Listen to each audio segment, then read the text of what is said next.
কেমন আছো সবাই? আশা করি ভালোই আছো। আমরা অনেকেই ড্রাগন ফ্রুট বা ড্রাগন ফল খেয়েছি, কিন্তু আজকে আমরা শিখব সেই ড্রাগন ফলটাকে কিভাবে আঁকতে হয়। তো আশা করি ভিডিওটি দেখতে থাকো, সহজেই শিখতে পারবে। তো প্রথমে আমরা একটি দাগ টেনে নিয়েছি, তারপর একটা ওভাল শেপ বা যাকে আমরা ডিম শেপ আকৃতি চিনি, এরকম একটা শেপ দিয়ে নেব। তারপর সেই শেপের সাহায্যে আমরা ড্রাগন ফল বা ফ্রুটটাকে খুব সহজে আঁকবো। তো আশা করি ভিডিওটি দেখতে থাকো, তাহলে সহজেই তোমরা শিখতে পারবে এবং সহজেই আঁকাটা আঁকতে পারবে।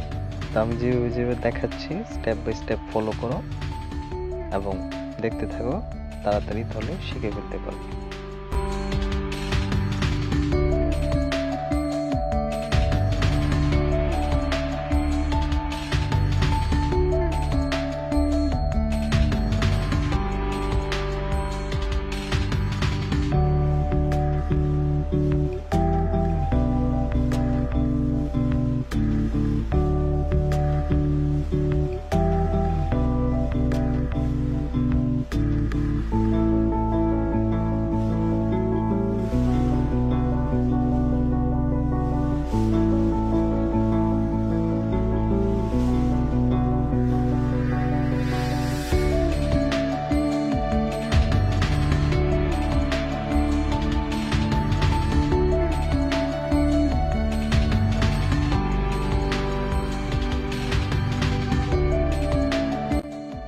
তো আমার আঁকাটি এখন কমপ্লিট। তো ভিতরে যে ওভাল শেপটি দিয়েছিলাম এবং দাগটা টেনেছিলাম, এগুলো এখন সবগুলো ক্লিন করে ফেলবো এবং মুছে দেব।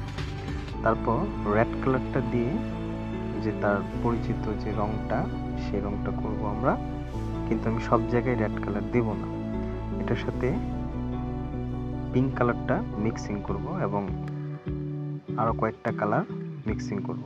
তো তোমরা দেখতে থাকো কিভাবে কি করছি, আশা করি সহজে শিখে ফেলতে পারবে।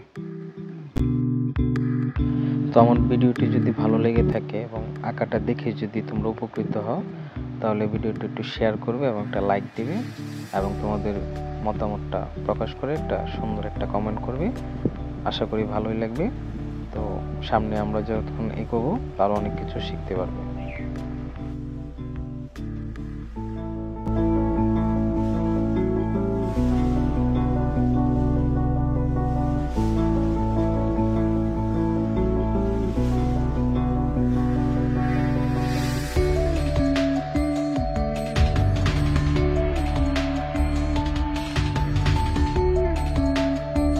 তো আমার রেড কালারটা যেখানে যেখানে দেওয়ার প্রয়োজন সেখানে দেওয়া হয়ে গেছে। এখন ইয়েলো কালারটা নিয়ে এটার উপর হালকা করে একটু ইয়েলো কালার দিয়ে নিব। যে জায়গাগুলো উপরের দিকে রেখেছিলাম খালি, সেগুলো তার ভিতরে যে জায়গাগুলো ফাঁকা আছে সেটা রেডের সাথে পিঙ্কটা মিক্সিং করব। তো দেখতে পাচ্ছ এখন পিঙ্কটা রেডের সাথে মিক্সিং করছি, যাতে দেখতে বিষয়টা একটু সুন্দর লাগে এবং কালারটা একটু অন্যরকম দেখতে লাগে, পাকা পাকা ভাবটা আসে।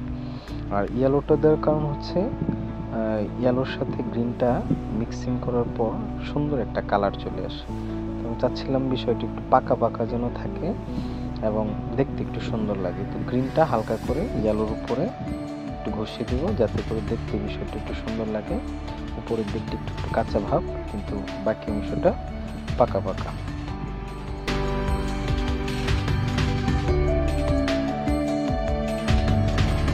আমার গ্রিন কালারটা দেওয়া কমপ্লিট। এখন কালো রং বা পেন্সিল নিয়ে এটাকে একটু বর্ডার করে দেব। আমার কাছে যেহেতু 6B পেন্সিলটা ছিল, ডার্ক একটা পেন্সিল ছিল, সেজন্য আমি এটা দিয়ে কাজ করছি। তোমরা চাইলে ব্ল্যাক যে কালারটা আছে ওইটা দিয়েও কাজ করতে পারো।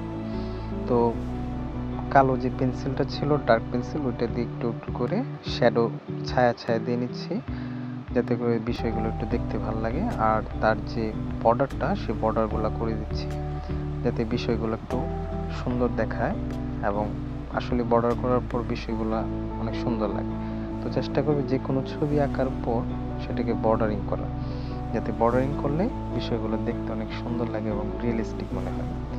তো যেভাবে দিয়েছি এভাবে দেওয়ার চেষ্টা করে শেষে একটু নিচে একটু আলো ছায়া দিয়ে দিব, বাস complete. Thanks for watching, tata.